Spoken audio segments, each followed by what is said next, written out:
BCCI centre of excellence का review करने जा रहा है। जी हां, यह है अभी की सबसे बड़ी खबर। जो रिपोर्ट आ रही है उसके अनुसार आपको पता है कि किस तरह से टीम इंडिया फिलहाल काफी ज्यादा मुश्किल में है। रीजन है कि जो खिलाड़ी टीम इंडिया के लिए खेल रहा है वो कंटिन्यूअसली इंजर्ड हो रहा है। इसके अलावा सेंटर ऑफ एक्सीलेंस जिन खिलाड़ियों को फिटनेस सर्टिफिकेट देता है वो खिलाड़ी वापस मैदान पर आते हैं और दोबारा इंजर्ड हो जाते हैं।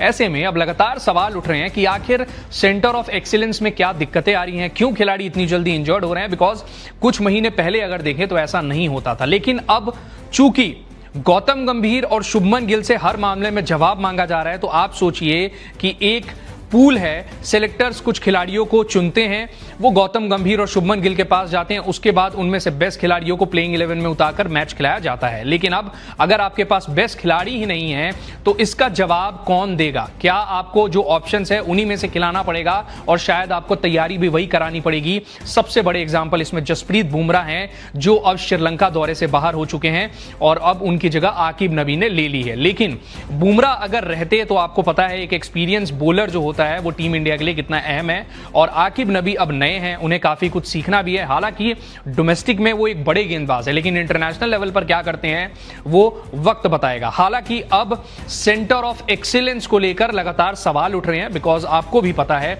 कि बीसीसीआई ने इस सीओई में कितने ज्यादा पैसे लगाए हैं। यहां पर काफी अच्छी मशीन्स है और इस सेंटर को रिकवरी के लिए यूज किया जाता है। यानी कि कोई खिलाड़ी चोटिल है वो यहां जाता है, उसके बाद पूरा उसको रिकवरी, रेस्ट पीरियड, हर चीज बढ़ाकर अच्छे से तैयार करके वापस मैदान पर उतारा जाता है। लेकिन अब वहीं पर खराबी नजर आ रही है और बीसीसीआई ने कहा है कि अब वो सेंटर ऑफ एक्सीलेंस में जो भी लोग हैं उनका रिव्यू करेगा। रिपोर्ट्स के अनुसार कहा जा रहा है कि आपको याद होगा 2022 में इससे पहले जो सीईओ के फिजियो थे नितिन पटेल, उनकी जगह कमलेश जैन को लाया गया था, जो फिलहाल फिजियो के तौर पर वहां कंटिन्यू कर रहे हैं। तो रिपोर्ट्स के अनुसार यह कहा जा रहा है कि कमलेश जैन का रिव्यू हो सकता है। यानी कि अगर सब कुछ सही नहीं रहा तो आपको कुछ चेंजेस भी देखने को मिल सकते हैं।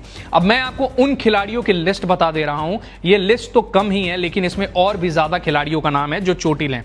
जसप्रीत बुमराह, आपको पता है कि कल खबर आई थी कि जसप्रीत बुमराह चोटिल हैं, उनकी नी में इंजरी है, श्रीलंका दौरे से बाहर हो चुके हैं। हर्षित राणा आईपीएल मिस किया, T20 वर्ल्ड कप मिस किया, उसके बाद वापस मैदान पर आए और कुछ ही समय बाद चोटिल हो गए, वापस लौट गए। हार्दिक पांड्या के रिप्लेसमेंट के तौर पर नीतीश कुमार रेड्डी को तैयार किया जा रहा था, लेकिन नीतीश कुमार रेड्डी के भी दिक्कत आ गई, वो भी बाहर हो गए। वॉशिंगटन सुंदर, वो भी अब पहला टेस्ट खेलेंगे नहीं खेलेंगे वो तो नहीं पता, लेकिन वो भी चोटिल हैं। साई सुदर्शन को फिटनेस क्लियरेंस अभी मिलना बाकी है।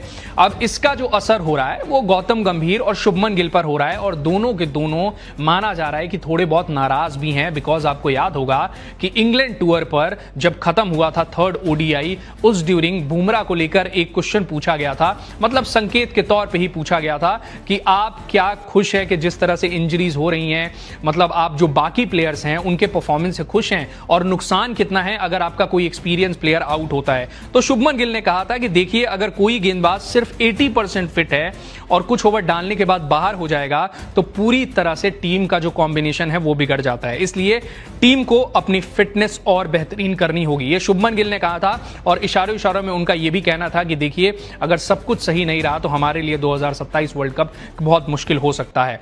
अब यहां पर बीसीसीआई के सेंटर ऑफ एक्सीलेंस पर पूरा फोकस है, रिव्यू मीटिंग होगा, और इस ड्यूरिंग ये भी कहा जा रहा है कि कई सीनियर खिलाड़ी जो हैं वो इलाज और सलाह के लिए बाहर जा रहे हैं। यानी कि जो बाहर एक्सपर्ट्स हैं उनसे वो कांटेक्ट कर रहे हैं। यानी कि इससे भी साफ पता चलता है कि क्या उनका भरोसा अब सेंटर ऑफ एक्सीलेंस में जो लोग हैं उन पर नहीं है।